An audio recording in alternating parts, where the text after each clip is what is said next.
Yang terhormat para dosen, panitia PPG dan teman-teman PPG Batch 1 tahun 2025 Sekolah Tinggi Pastoral Kateketik Santo Fransiskus Assisi Semarang.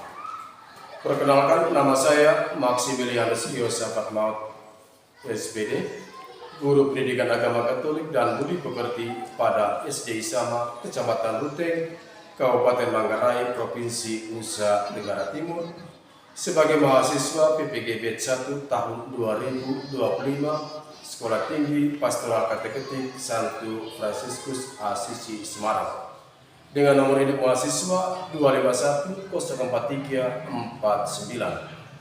Dan pada hari ini, Senin 19 Mei tahun 2025, saya akan melaksanakan praktek pembelajaran pada SD Isama kelas 6 fase C dengan tema Gereja yang Satu, Kudus, Katolik, dan Apostolik.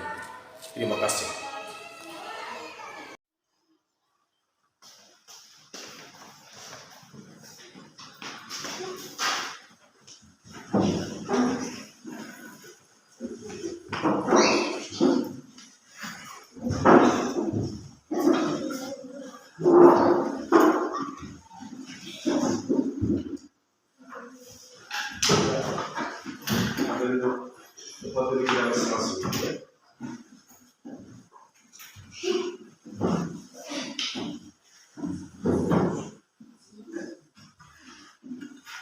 Selamat pagi buat kita semua.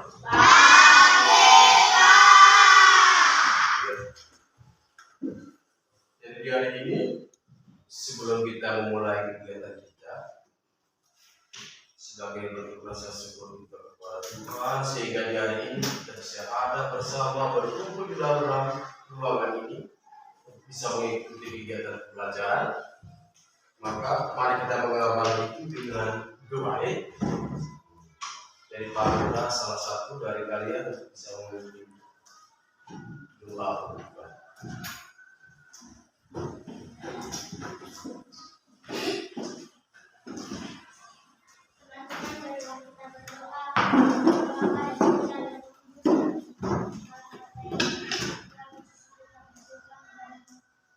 Semoga kami bisa melaksanakan kegiatan kami pada hari ini dengan lancar, dan semoga kami bisa mendapatkan ilmu yang bermanfaat bagi diri kami. Berilah kami rezeki dan kuatkan iman kami. Semoga Engkau selalu memberikan ilmu kepada guru kami supaya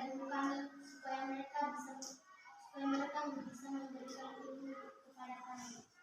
Nama ya Tuhan, kami puji esok dan sepanjang masa. Iya, terima kasih. Oke, teman-teman sekalian. Jadi ketika kita berada di dalam kelas, berarti ada aturan-aturan itu yang perlu kita laksanakan secara bersama-sama itu. Dan di awal juga kita akan membuat kesepakatan terkait tindakan baik apa yang harus kita buat, yang harus kita laksanakan secara bersama-sama. Mungkin ada yang mau mengajukan itu. Kira-kira praktik baik apa yang bisa kita buat?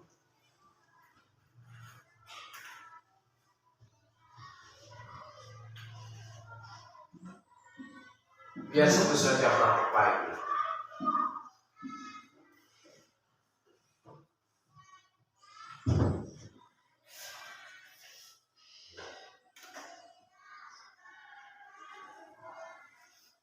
Misalnya rajin datang ke sekolah, itu salah satu. Tapi dari kalian,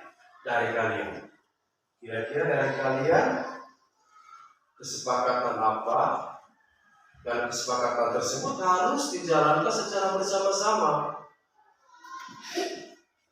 oleh anggota kelas. Ya, kesepakatan apa itu? Mendengarkan dan menghormati guru. Oke, mendengarkan dan menghormati guru. Ya, tidak boleh makan dalam kelas. Berarti itu, ya, tidak boleh ribut dalam kelas. Jadi itu 3 kesepakatan yang kita buat tadi ya. Yang harus kita sepakati, yang harus kita laksanakan secara bersama-sama. Ya, mari kita tepuk tangan terkait kesepakatan.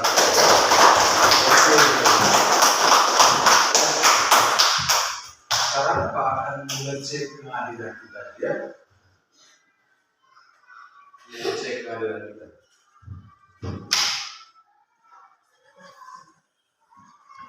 Yang hadir jawab hadir ya. Yang tidak hadir tidak ada suara ya. Amelia Agustina, Fidelius Rafael Jone, Leonardus Josantuasi, Maria Mahari Lopo, Maria Riani Evi Ndoa, Marianus Devi Majid, Vicencia Apriliani Asok, Yohanes Kelvin Suku, Emmanuel Agung, Yosef Michael Hersmau, dan yang terakhir Octavianus Dino Jaya. Oke, semua ya. Oke teman-teman sekalian. Ya. Jadi di hari ini teman-teman sekalian kita akan melihat tema tentang gereja yang satu, kudus, katolik, dan apostolik. Tetapi sebelum kita melanjutkan ke tema yang baru tersebut, mari kita feedback lagi. Mari kita melihat tema yang sebelumnya yang pernah diajarkan kepada kita di minggu lalu tentang sengsara dan wafat Yesus Kristus ini. Satu pertanyaan buat Anda. Mengapa Yesus harus mati di kayu salib? Mengapa Yesus harus mati di kayu salib? Ya, karena menebus dosa-dosa manusia. Mungkin ada yang memberikan jawaban yang lain? Ya, no. Ada melawan orang tua. Karena melawan orang tua. Dia mungkin memberikan jawaban? Oke. Jadi kita sepakat ya. Yesus mati di kayu salib karena ingin menebus dosa-dosa manusia. Apa maksud dari kata menebus?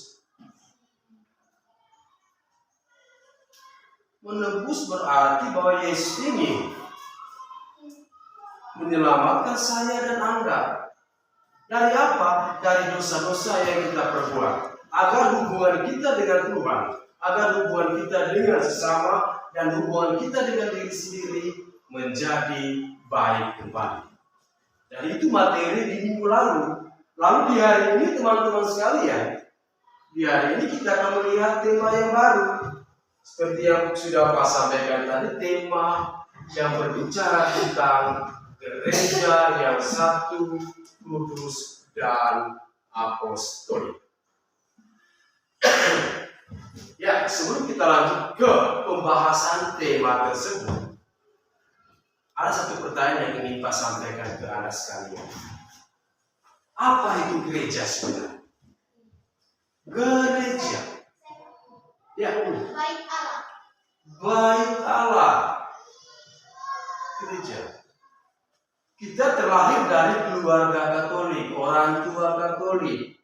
Jadi ketika kita berbicara tentang gereja, itu bukan sesuatu yang baru. Jadi kalau kita ngomong tentang gereja, pasti kita sudah tahu apa itu gereja. Menurut si Monica tadi, gereja adalah bait Allah. Mungkin ada yang mau memberikan definisi lain terkait gereja. Tempat untuk kita berdoa. Tempat untuk kita berdoa. Ada yang mau tambahkan? Rumah Bapa. Rani?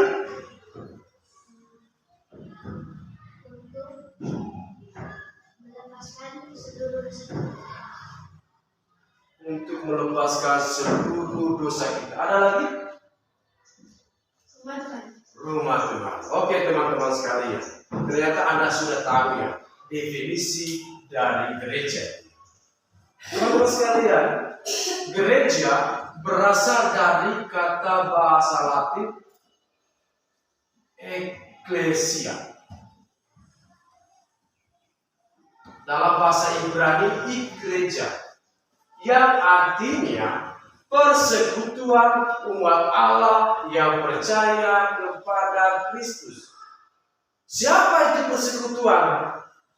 Saya dan Anda yang bersatu. Kenapa kita bersatu? Karena kita punya tujuan yang sama.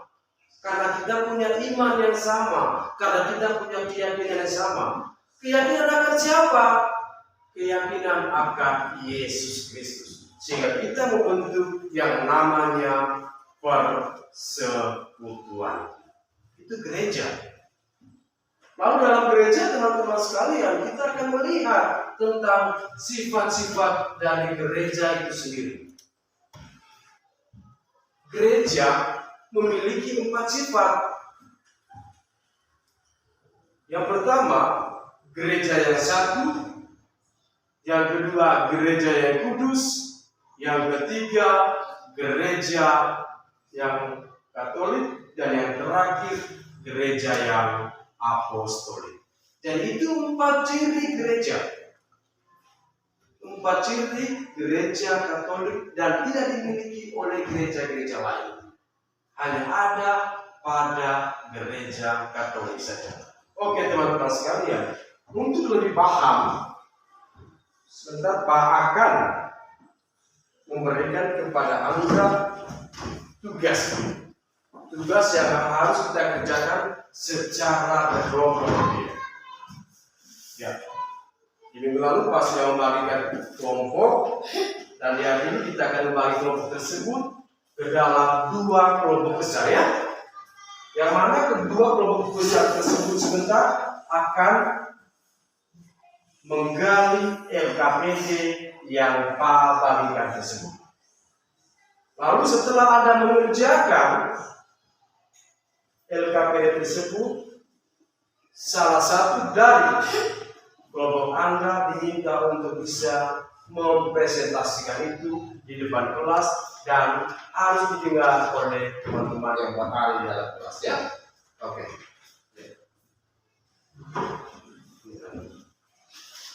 Anda berdua ke sekolah, duduk dalam kelompok. Ayo sih.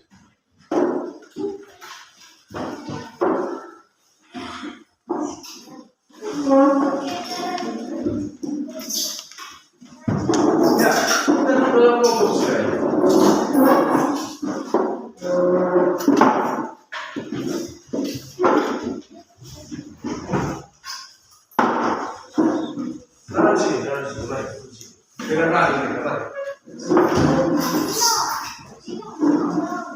Ini tugas yang harus Anda kerjakan. Ada 3 soal ya. Ada 3 soal. Ada 3 soal. Dan 3 soal tersebut didasarkan pada materi yang sudah Pak bagikan ke Anda ini. Baca materi tersebut, lalu kita bedah dan selesaikan soalnya. Baca dulu materi ya.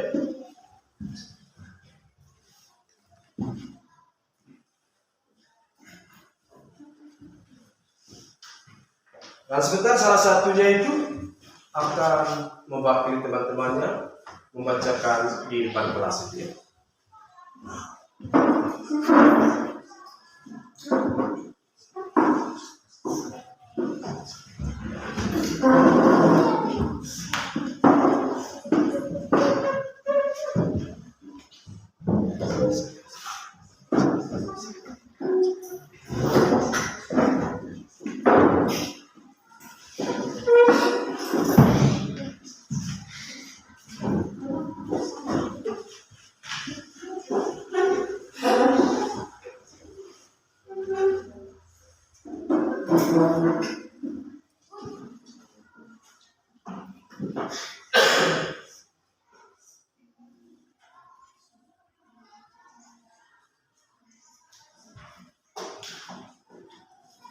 Kerja LKPD 1 saja dulu ya. Selesaikan LKPD 1 saja dulu ya. Ini soalnya sudah. Yang pertama, apa yang Anda ketahui tentang gereja?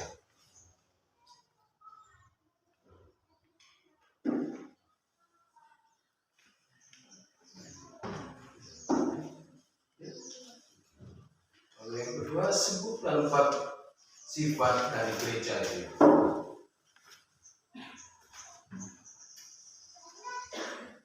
Lalu siapa pemimpin tertinggi gereja Katolik? Ya. Oke. Jadi itu 3 soal yang harus Anda kerjakan.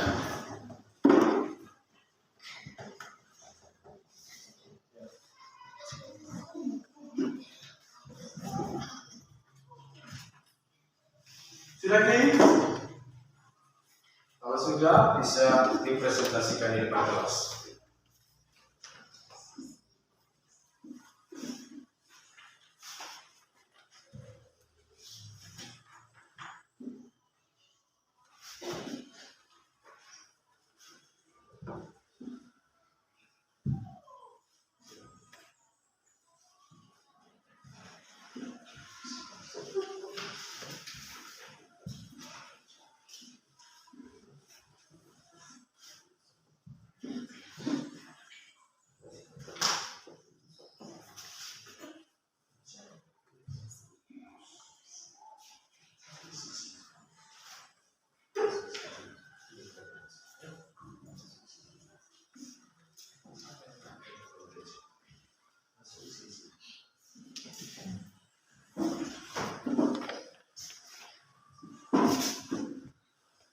Dari lembaran jawaban itu ada di belakang ya? Nah, masuk di sini ya.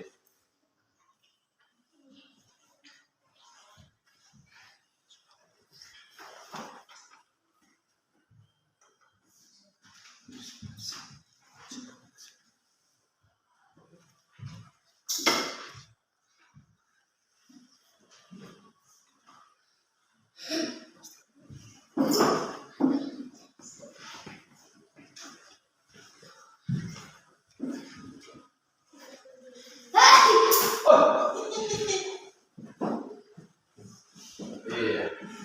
Bisa terlalu pindah. Bagaimana? Satu saja jawaban tentang gereja itu. Gereja adalah cuma dicek baik-baik.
Bapak.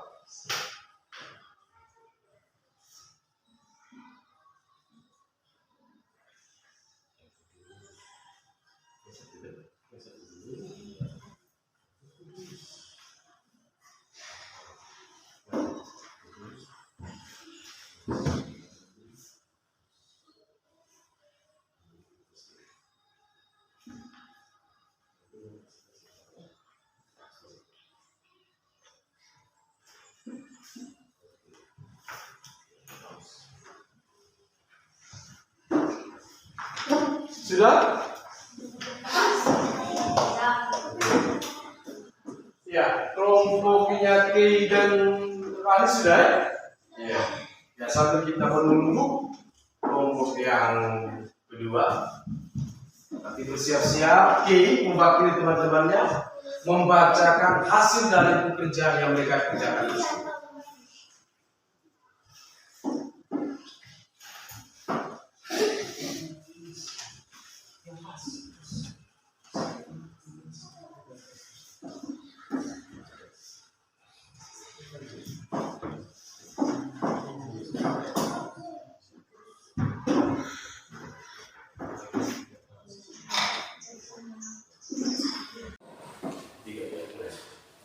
1.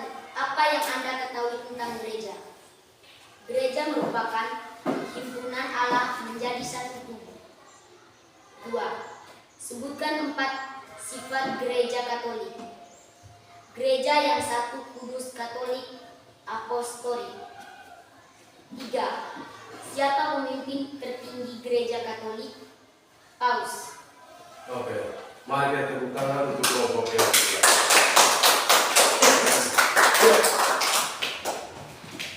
Berdasarkan jawaban tadi, bisa kita simpulkan bahwa gereja adalah persekutuan umat Allah yang percaya kepada Kristus. Dan di sini teman-teman sekalian, siapa kepalanya? Kristus itu sendiri. Siapa anggota-anggotanya? Saya dan Anda. Di dalam gereja pun demikian teman-teman sekalian. Kita sebagai persekutuan yang adalah kumpulan dari banyak orang meyakini bahwa pemimpin atau kepala dari persekutuan tersebut adalah Yesus. Dan ketika kita berbicara tentang gereja, gereja mempunyai karakter, ciri khas tertentu yang hanya dimiliki oleh gereja Katolik. Ciri khas yang pertama adalah gereja yang satu. Karena kita punya iman yang sama, iman yang satu, iman akan Yesus Kristus. Yang kedua itu kudus. Kekudusan gereja karena Roh Kudus juga mengambil peran di dalamnya. Katolik, gereja itu bersifat universal, bersifat sangat umum. Lalu apostolik itu terkait dengan pengajaran dari bapak-bapak gereja yang tetap mempertahankan karakter ciri khas dari gereja itu sendiri. Lalu apa dasar kitab suci yang menjelaskan tentang gereja itu? Di dalam kitab suci teman-teman sekalian, dalam Kisah Para Rasul bab 2 ayat 41 sampai 47 itu menjelaskan ciri cara hidup dari jemaat perdana.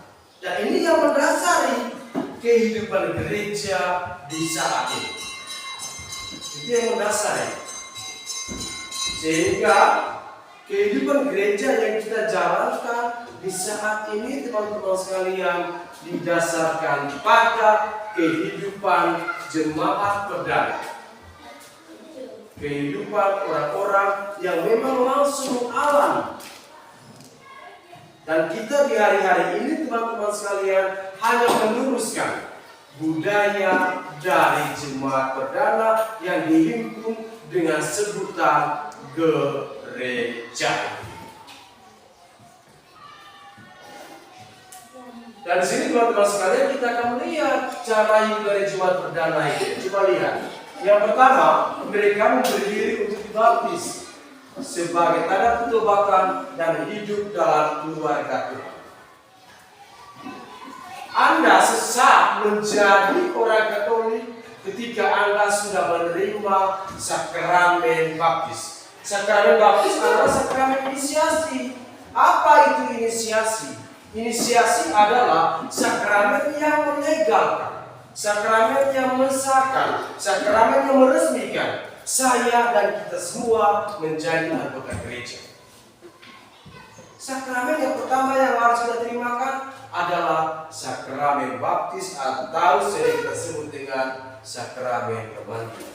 Lalu yang kedua, jemaat bertekun yang berkumpul setiap hari di bait Allah.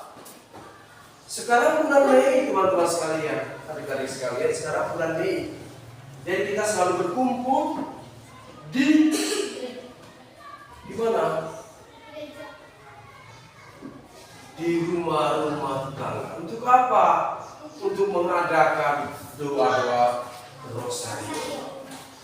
Dan ini juga mengambil cara hidup dari jemaat perdana, lalu memecahkan roti. Dan yang terakhir, jumlah mereka semakin banyak. Dan ini cara-cara hidup dari jemaat perdana yang diambil oleh gereja Katolik yang kita jalankan di hari-hari ini. Jadi kesimpulan teman-teman sekalian, Gereja yang satu bersatu dalam iman dan ajaran Kristus itu. Yang kedua, gereja yang kudus, gereja yang dipanggil untuk hidup sesuai dengan kesucian Kristus karena ada peran Roh Kudus di dalamnya. Gereja yang Katolik, gereja yang terbuka untuk semua umat manusia. Lalu yang terakhir, gereja yang Apostolik, gereja yang didirikan oleh Yesus, diteruskan oleh para rasul. Sehingga gereja tetap ada hingga sekarang. Karena itu teman-teman sekalian, sebuah saran yang harus kita laksanakan adalah mari kita semua menjaga kesatuan, kekudusan dalam gereja Katolik dan meneruskan ajaran para rasul. Ya. Dan itu kegiatan inti yang sudah kita laksanakan teman-teman sekalian. Jadi, sebelum kita menutup kegiatan tersebut teman-teman sekalian, Pak berharap kita bisa merefleksikan materi yang sudah kita dengar, yang sudah kita jajaki, yang sudah kita gali secara bersama-sama, ya. Bagaimana cara kita merefleksikan itu? Dengan melihat kira-kira ada tidak poin-poin penting yang harus kita laksanakan di dalam kehidupan harian kita. Ketika saya dan Anda merasa bahwa kita adalah gereja, apa yang semestinya kita lakukan sebagai gereja yang sebenarnya? Oleh sebentar Pak akan memberikan tugas kepada Anda sekalian, yang mana tugas tersebut harus kita kerjakan di rumah ini. Ya, semangat. Anda tahu ya? Iya. Kita berdiri semua ya. Bisa? Kayak bisa memimpin itu? Oke. Kita berdiri semua. Supaya kita selalu dan tetap semangat. Tepuk semangat. Dadadang. Ding ding ding. Dum dum dum. Dadadang. Ding ding ding. Dum dum dum. Aha aha aha. Aha aha aha. Oke, terima kasih. Ya, kita lanjut dengan presentasi ya. Sekarang kelompok satu yang akan diwakili oleh si Kiki. Kita semua diminta untuk mendengarkan hasil dari apa yang sudah mereka kerjakan. Ya, Kiki. Masa soalnya Kiki apa soalnya? Satu, apa yang Anda ketahui tentang gereja? Iman Tuhan. Iya, rumah Tuhan. Dua, sebutkan 4 sifat gereja Katolik. Satu, gereja yang satu, kudus, Katolik, Apostolik. Siapa pemimpin tertinggi gereja Katolik? Paus. Ya, mari kita tepuk tangan untuk kelompok satu. Sekarang kelompok dua, sekarang kelompok yang kedua. Ayo. Yang mewakili kelompok yang